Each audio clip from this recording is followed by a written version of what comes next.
मेरी धी दा लक तोड़ दिता सू।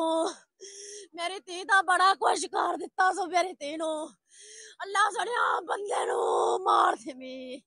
वीडियो आपने देखी, आपको यकीनन तरस आ रहा होगा और आप ये सोच रहे होंगे कि हो सकता है कि इसकी जो बच्ची है या बेटा है उसको मार दिया गया और इसके साथ बड़ी ज़्यादती हुई है, लेकिन ऐसा नहीं है। ये जो खातून आपको वीडियो में नज़र आई है, ये खातून इसने अपने दोनों बच्चों को खुद मरवाया और बाद में ड्रामा करते हुए पकड़ी गई। पुलिस ने जब तहकीकात की तो इसका जो ड्रामा था तो वो पकड़ा गया और मौके पर ही इसको अरेस्ट कर लिया गया। इसको और इसके जो आशिक था उसको अरेस्ट कर लिया गया। ये वाक़या सियालकोट का है, जहां पर इस खातून ने अपनी 6 साला उम्मे कुलसूम और अपने 4 साला वारिस को अपने आशिक के साथ मिलकर ईंटों के साथ उसके सरों, उनके बच्चों के सरों पर वार किया और उनको जान से मार दिया। इतनी दरिंदगी से अपने बच्चों को मरवाया और बाद में ये ड्रामा कर रही थी। ये वाक़या क्या है जी? ये वाक़या है, ये जो खातून है तो इसका जो खामन था तो वो किसी नंबरदार के घर में काम करता था और जिसके घर में काम करता था वो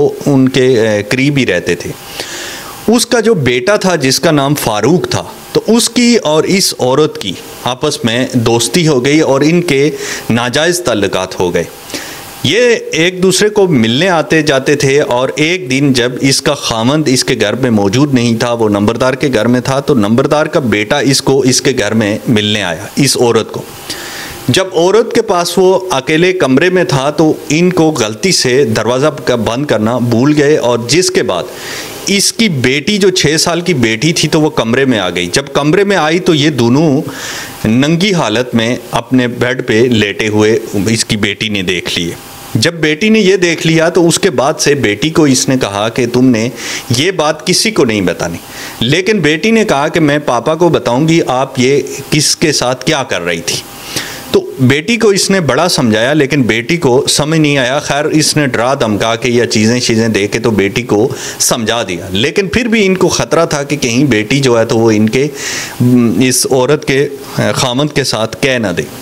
उसके बाद से इन दोनों ने प्लानिंग की और इस जो बेटी थी, इसको ये जो खातून की जो उम्मे कुलसुम 6 साल की जो बेटी थी, तो उसको इन्होंने मारना शुरू कर दिया। जब मारने के लिए इन्होंने ईंट का इस्तेमाल किया, ईंट उसके सर पे मारी और वो उसका सर ज़ख्मी हो गया, वो बेहोश हो गई और उसको जान से मार दिया। इसी हालत में इसका जो बेटा था, 4 साल का जो वारिस बेटा था, तो उसने देख लिया।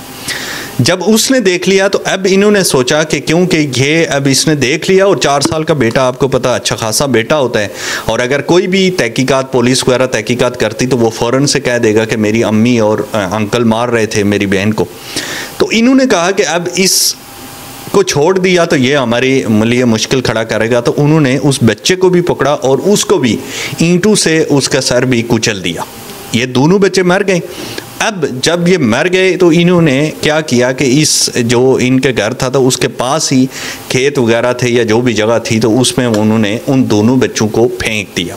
फेंकने के बाद इसने एफआईआर, पुलिस में एफआईआर करवाई इस खातून ने और उसके बाद से एफआईआर करने के बाद जब पुलिस आई, पुलिस ने जब ढूंढना शुरू किया तो बच्चों की लाशें करीब ही जो झाड़ियाँ थी तो उनसे मिल गई।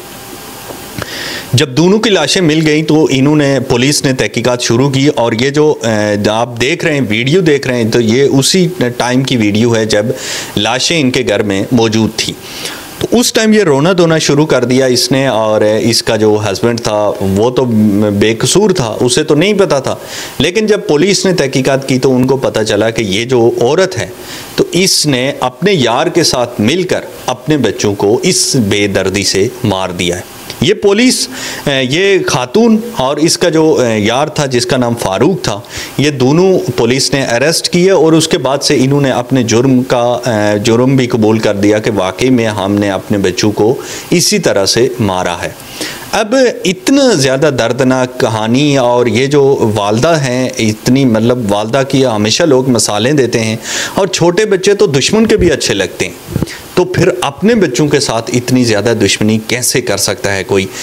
कुछ लोग होते हैं जो इंसान कहलाने के लायक नहीं होते, जिनमें दरिंदगी इस कदर आ जाती है कि वो इंसान कहलाने के लायक नहीं होते। इसी तरह से ये खातून और इसका जो आशिक था, इन दोनों ने किया।